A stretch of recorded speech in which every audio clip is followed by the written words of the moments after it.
जय महाराष्ट्र मित्रांनो. मुंबईचा खराखुरा 100% विश्वासदर्शक असणारा सर्वे, शिवसेनेचा महत्त्वाचा सर्वे. मित्रांनो, मुंबई महानगरपालिकेमध्ये सगळी सूत्र अखेर फिरली उद्धव ठाकरेंच्या शिवसेनेची. प्रचंड मोठी मुसंडी मुंबईत मित्रांनो. ताजा धक्कादायकाला सर्वेसमोर. भाजप शिंदे गडाचा सुपडा साप. मित्रांनो, सविस्तर बघूयात काय आहे बातमी. आपण जर उद्धव ठाकरेंचे कडवट निष्ठावान शिवसैनिक असाल तर नक्कीच खाली प्रतिक्रिया द्यायला विसरू नका. सोबतच आपल्या जिल्ह्याचं, आपलं स्वतःचं नाव लिहा, जेणेकरून महाराष्ट्रात शिवसैनिक कुठपर्यंत पोहोचलाय ते आपल्याला सर्वांना. मित्रांनो, प्रतिक्रिया द्या, नक्कीच कमेंट करा. मुंबई महानगरपालिकेवरती सत्ता कोणाची? कोण गाजवणार मुंबईचं इलेक्शन? मुंबईचा किंग कोण? सविस्तर बातमी. मित्रांनो, पहिला पक्ष येतोय मनसे. पहिल्यांदाच मुंबईमध्ये राज ठाकरे, उद्धव ठाकरे दोन्ही बंधू एकत्र आले आहेत. गेल्यावेळी राज ठाकरे उद्धव ठाकरेंच्या विरोधात होते आणि आता 100% दोन्ही बंधू एकत्र लढल्यामुळे दोघालाही तेवढाच मोठा फायदा झालाय. उद्धव ठाकरेंच्या गेल्यावेळी 46 जागा राज ठाकरेंच्या मनसेमुळे पडल्या होत्या. आता राज ठाकरे देखील उद्धव ठाकरेंची साथ मिळते. यामुळे मुंबईत ठाकरे बंधूंचा करिश्मा पाहायला मिळतोय. मित्रांनो, मुंबईमध्ये उद्धव ठाकरेंनंतर राज ठाकरेंना सर्वाधिक मिळताय 31 जागा. राज ठाकरेंना मोठं यश मुंबईत मिळतंय. पुढचा पक्ष येतोय तो म्हणजे भाजप. मित्रांनो, भारतीय जनता पार्टीला देखील मुंबईमध्ये चांगलं यश मिळणार का, याकडे सबंध महाराष्ट्राचं लक्ष. महाराष्ट्राच्या गावगाड्यातून प्रत्येकजण आता व्हिडिओ बघतोय. मुंबईमध्ये ठाकरे बंधू एकत्र आल्यानंतर भाजपला जबरदस्त धक्का बसण्याची शक्यता आहे. इकडे काँग्रेस देखील ठाकरेच्या सोबत येणार असल्याचं आजच समजलंय.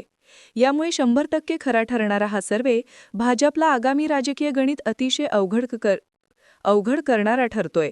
मुंबईमध्ये भाजपला मिळतात मित्रांनो 52 ते 57 जागा. गेल्या वेळेपेक्षा 25 ते 27 जागा भाजपला कमी मिळू शकतात. त्या जागेवरती उद्धव ठाकरे आणि ठाकरे जिंकतील. त्यानंतर पुढचा आणि महत्त्वाचा पक्ष येते राष्ट्रीय काँग्रेस. राहुल गांधींची आय काँग्रेस. काँग्रेसने सुरुवातीला राज ठाकरे, उद्धव ठाकरे दोन्ही बंधू एकत्र आले तरी आम्ही सोबतच जाणार नाही हा पवित्रा घेतल्यामुळे मुंबईमध्ये काँग्रेस शिल्लक आहे का, असा प्रश्न केला जात होता. त्यामुळे काँग्रेसला स्वतःचं मुंबईमध्ये किती नुकसान आहे हे त्यांना लक्षात आलंय.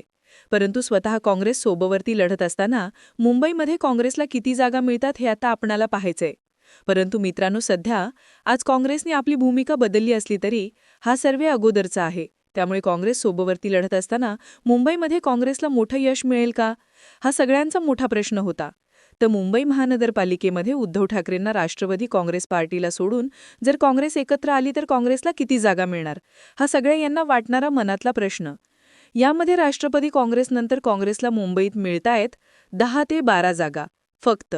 काँग्रेसला इथे जबरदस्त मोठा फटका सोबतवरती बसतोय मित्रांनो. त्यानंतर पुढचा आणि महत्त्वाचा पक्ष येते ती म्हणजे साहेबांची राष्ट्रवादी, अर्थातच शरद पवारांची राष्ट्रवादी.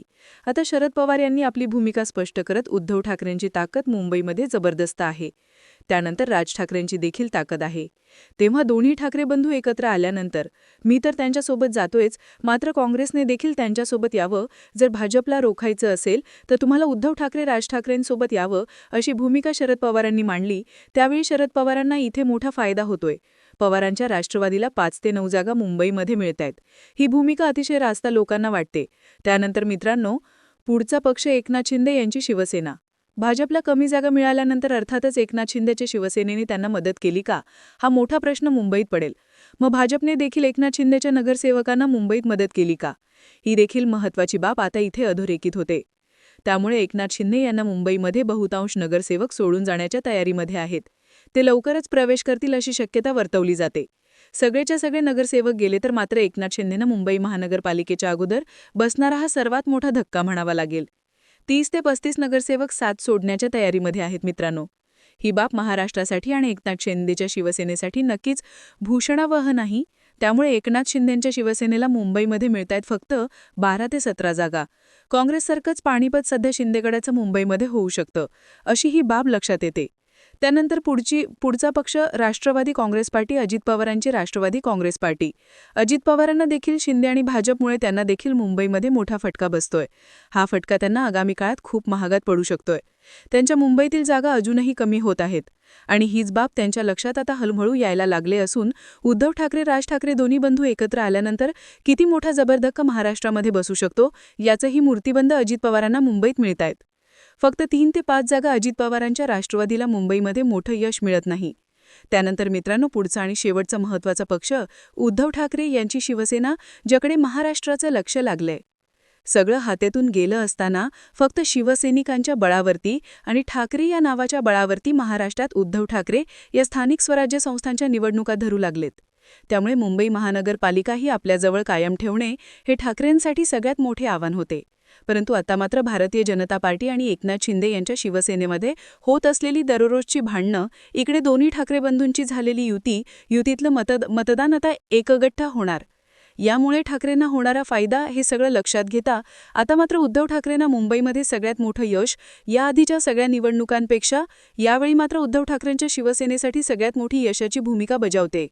ही महाराष्ट्राची भूमी. यामुळे उद्धव ठाकरेंना या आत्ताच्या सगळ्यात मोठ्या इलेक्शनमध्ये मुंबई महानगरपालिकेमध्ये मुंबईत किती मिळणार जागा, हा मोठा प्रश्न आहे. तर मित्रांनो, मुंबईमध्ये उद्धव ठाकरेंना मिळतायत तब्बल 101 जागा. 100ही उद्धव ठाकरे पार करताना दिसतायत. त्यामुळे महत्त्वाची बाब म्हणजे इथे मित्रांनो, उद्धव ठाकरेंना हे अतिशय मोठं यश मुंबईमध्ये म्हणावं लागेल.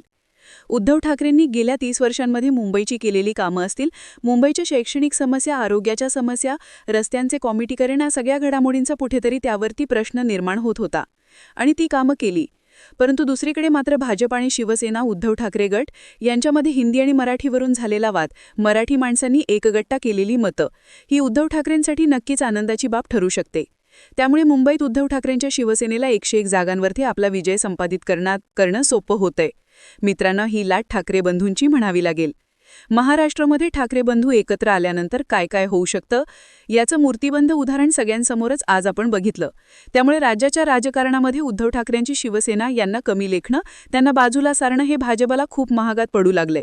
शिंदेंच्या शिवसेनेला देखील मुंबईमध्ये असाच मोठा धक्का बसणार आहे. त्याच कारणास्तव मित्रांनो, महाराष्ट्राची सूत्र पुन्हा एकदा उद्धव ठाकरे यांच्या हातात येऊ शकतात, ही याची सगळ्यात मोठी बातमी आहे. आपल्या प्रतिक्रिया द्या.